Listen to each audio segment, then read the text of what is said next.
Hello दोस्तों, आज मैं पढ़ने जा रहा हूँ जो कि शिव और पार्वती का मतलब आधा अंग शिव का है और आधा अंग पार्वती का है और उसका दोनों मतलब शरीर का पूरा विस्तृत में इस किताब के जरिए मैं आपको दूंगा। तो वीडियो को पूरा एंड तक देखिएगा, ठीक ना। तो अर्धनारीश्वर चैप्टर का नाम है, ठीक ना। तो अर्धनारीश्वर क्या बतलाना चाहते हैं पहले देखते हैं। पहले कविता, उसका जन्म।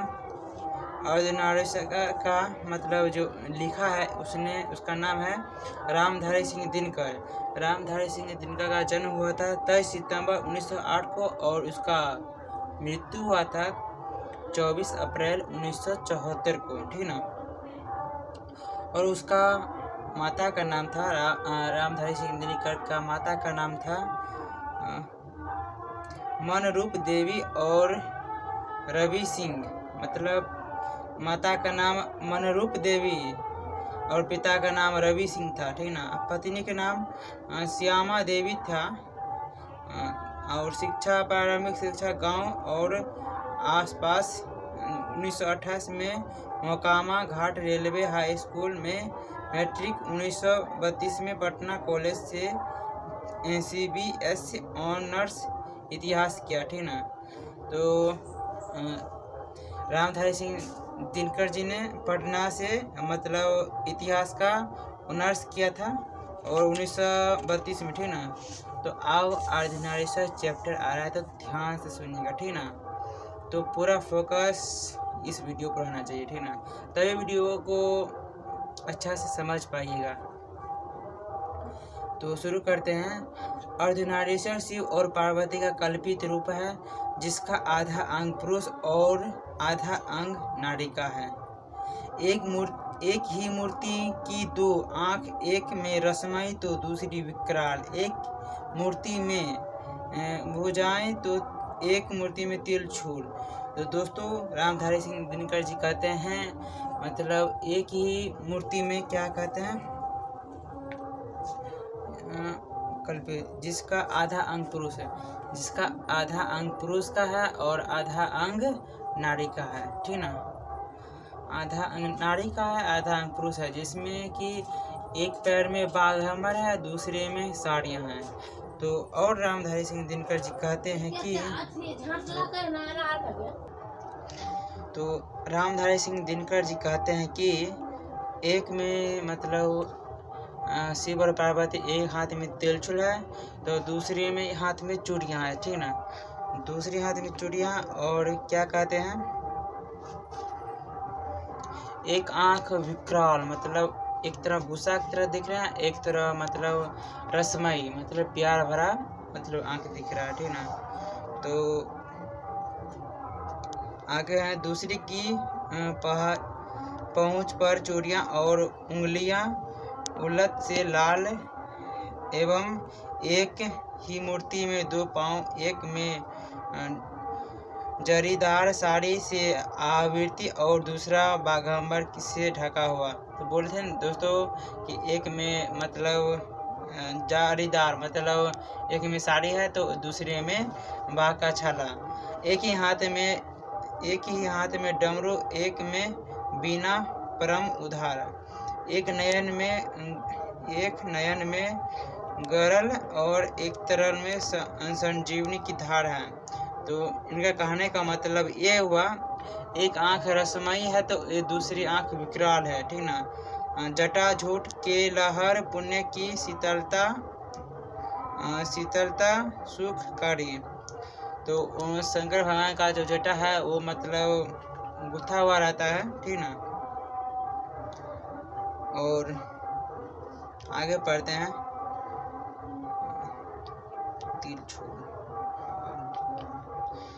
स्पष्ट ही एक कल्पना शिव और पार्वती के बीच पुण्य दिखाने के निकाली गई होगी कि इसकी सारी व्यक्तियां वही तक नहीं रुकेगी। अर्धनारीश्वर की कल्पना में कुछ इस बात का भी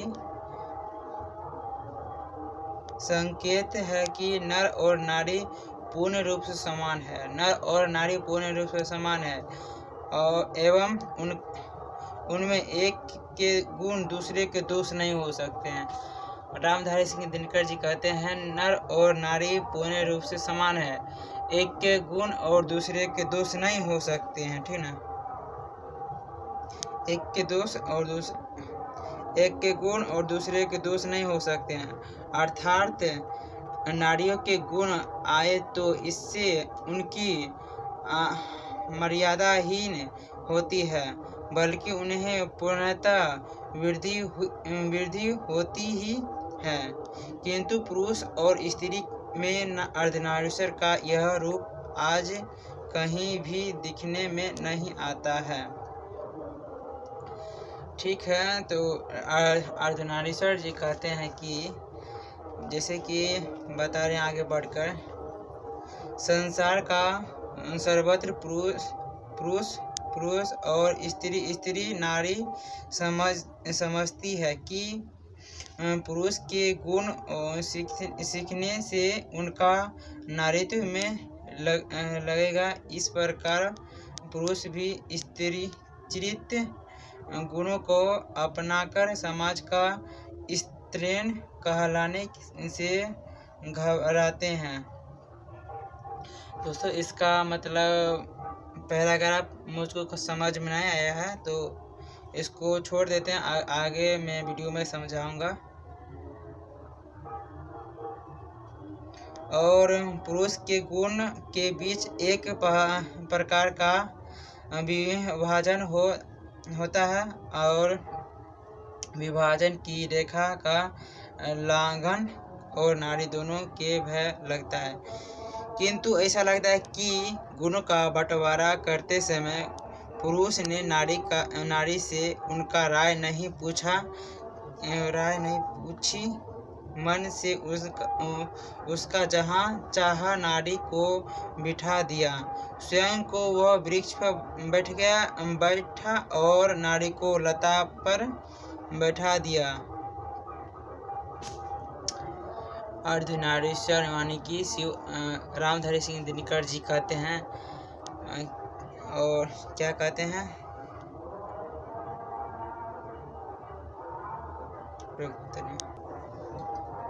रामधारी सिंह दिनकर जी कहते हैं कि नर और नारी का बंटवारा करते समय मतलब ये नहीं सोचा कि स्वयं मतलब वृक्ष पर बैठ गया और नारी को लता पर बैठा दिया, ठीक ना।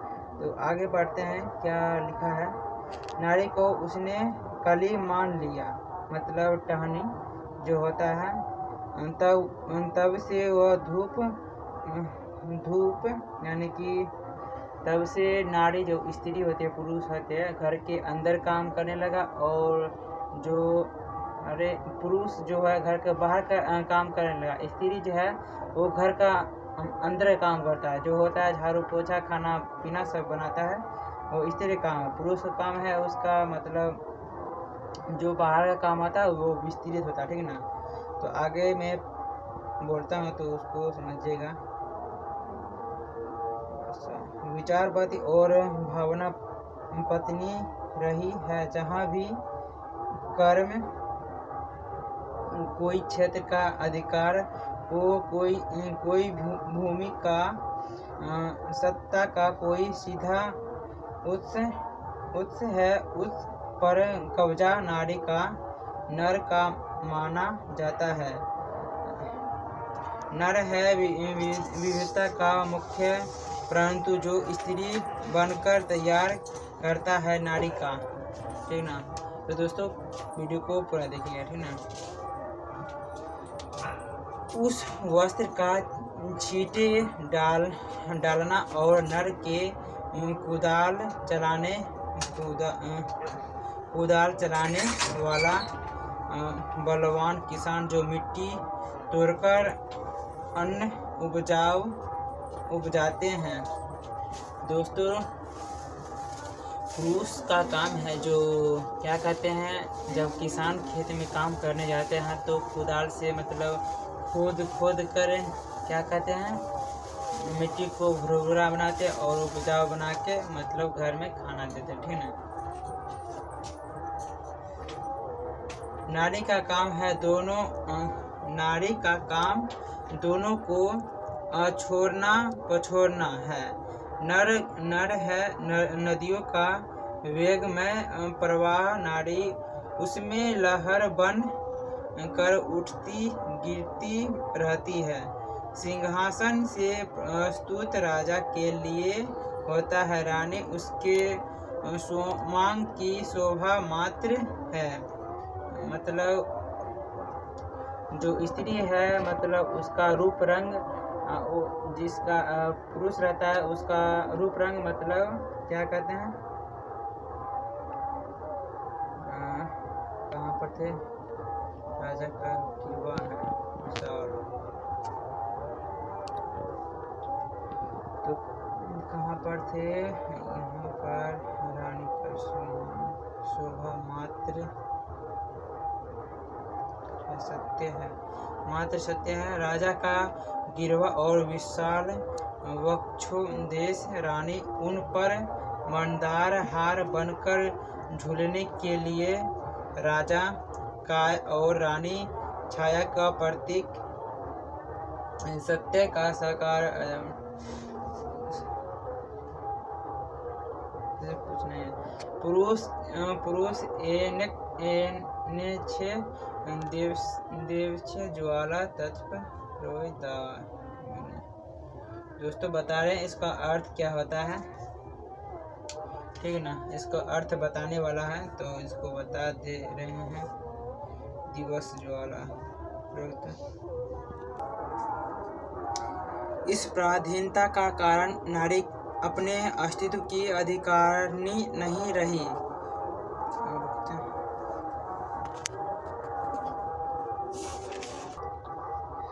अब क्वेश्चन पूछेगा कि अर्धनारीश्वर निबंध का दिनकर जी का व्याख्या विचारों से 4 रूप में प्रस्तुत करें, ठीक ना। तो इसको सारांश कैसे लिखते हैं उसको मैं बताता हूँ। तो अर्धनारीश्वर शिव और पार्वती का कल्पित रूप था, ठीक ना। तो वीडियो में बताए थे, उसको ऐसा लिखना है। प्रस्तुत पंक्ति के माध्यम से क्या था, प्रस्तुत पंक्ति के माध्यम से रामधारी सिंह दिनकर जी बतलाना चाहता है कि शिव और पार्वती का कल्पित रूप है, ठीक ना। तो जिसमें एक का मतलब आधा अंग है, दूसरे का विकर्ण, ठीक से बोल रहे हैं।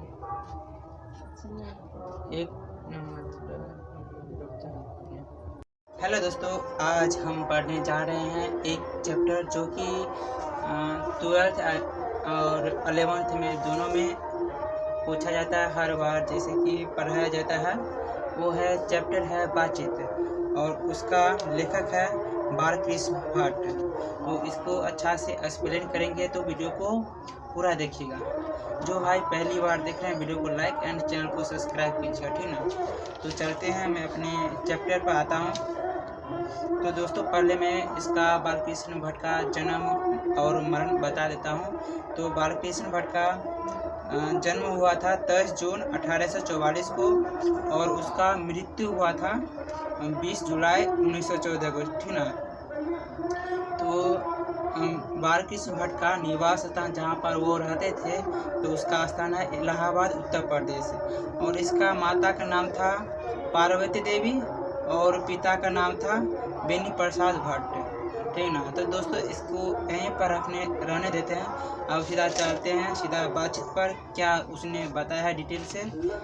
तो पढ़ते हैं, 1-2 लाइन पढ़ लेते हैं, उसके बाद बताते हैं, ठीक ना। तो वीडियो को पूरा देखते रहिएगा। तो पहले पढ़ लेते हैं।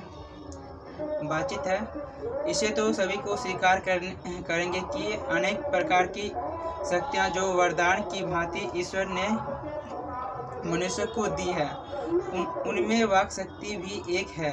यदि मनुष्य की और इंद्रियां अपनी अपनी शक्तियों में अवलोकन रहती है और वाक शक्ति मनुष्य में न होती, तो हम नहीं जानते कि इस गूंगी सृष्टि का क्या हाल होता।